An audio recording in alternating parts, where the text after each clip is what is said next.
Bismillahirrahmanirrahim. Assalamualaikum warahmatullahi wabarakatuh. Perkenalkan, nama saya Nur Fadila dari Fakultas Tarbiyah dan Keguruan, jurusan Pendidikan Agama Islam, Universitas Islam Asadiya Sengkang. Jadi peran dan tanggung jawab kepala sekolah terhadap bimbingan dan konseling. Yang pertama itu adalah merumuskan kebijakan terhadap pengembangan program yang dilakukan oleh kepala sekolah.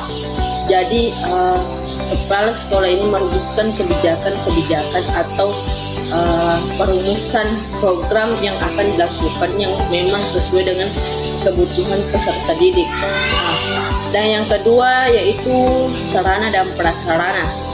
Jadi kepala sekolah juga harus menyiapkan sarana dan prasarana yang memang dibutuhkan oleh sekolah, yaitu seperti ruangan yang memang nyaman terhadap ruang konseling. Yang kedua, peralatan yang memang dibutuhkan oleh guru BK. Jadi setiap sarana dan prasarana memiliki ruang privasi terhadap peserta didik. Bagaimana dia mengupayakan peserta didik ini merasa privasi terhadap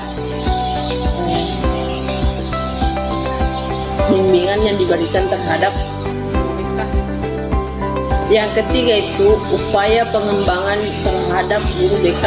Jadi di sini kepala sekolah juga harus memberikan pengembangan atau keterampilan terhadap guru BK yang profesional, seperti misalnya seminar, workshop, supaya guru BK ini melakukan tugasnya dengan profesional. Bagaimana dia bisa melakukan tugasnya dengan semestinya. Dan yang keempat itu adalah evaluasi. Jadi kepala sekolah di sini harus mengevaluasi terhadap program BK yang memang dilakukan oleh koordinator BK. Harus memastikan bahwa program yang dijalankan ini bisa sesuai dengan kebutuhan peserta didik. Jadi memang harus betul-betul bahwa dia melaksanakan programnya dengan baik.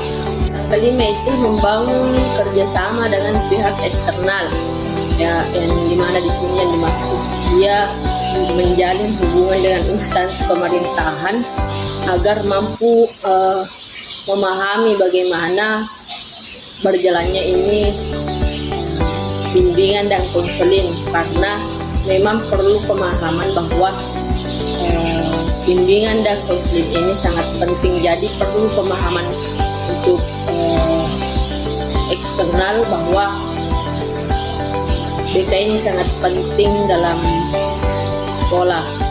Yang keenam itu menciptakan iklim sekolah yang kondusif dan mendukung BK, yang dimana di sini dimaksud bagaimana kepala sekolah berperan penting. Yang keenam itu menciptakan iklim yang mendukung program BK, yaitu bagaimana kepala sekolah memberikan pemahaman kepada warga-warga sekolah bahwa bimbingan dan konseling ini sangat penting dalam sekolah. Jadi saya rasa memang bimbingan dan konseling ini perlu pemahaman bahwa BK ini memang sangat penting untuk dipahami. Jadi saya rasa menjelaskan tentang tugas kepala sekolah terhadap bimbingan dan konseling itu memang sangat berperan penting. Karena kenapa? Kepala sekolah ini memiliki jabatan yang tinggi di sekolah. Dia yang bisa merumuskan kebijakan-kebijakan terhadap program yang dilaksanakan dalam lingkup sekolah. Jadi harus memang kepala sekolah berperan penting dalam menjalankan program-program atau mendukung berjalannya konseling ini dan bimbingan, dan termasuk koordinator BK.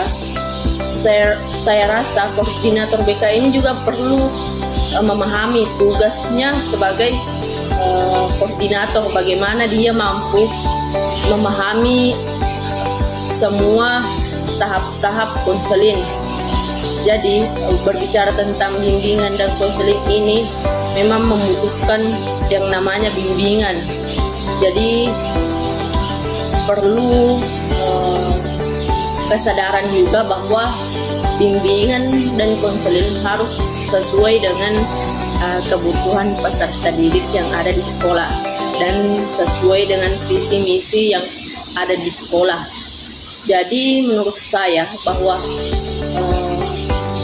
BK ini harus memang ada dalam ruang lingkup sekolah. Jadi kepala sekolah mampu memberikan pemahaman bahwa ini BK bisa memberikan kesadaran terhadap semua warga sekolah.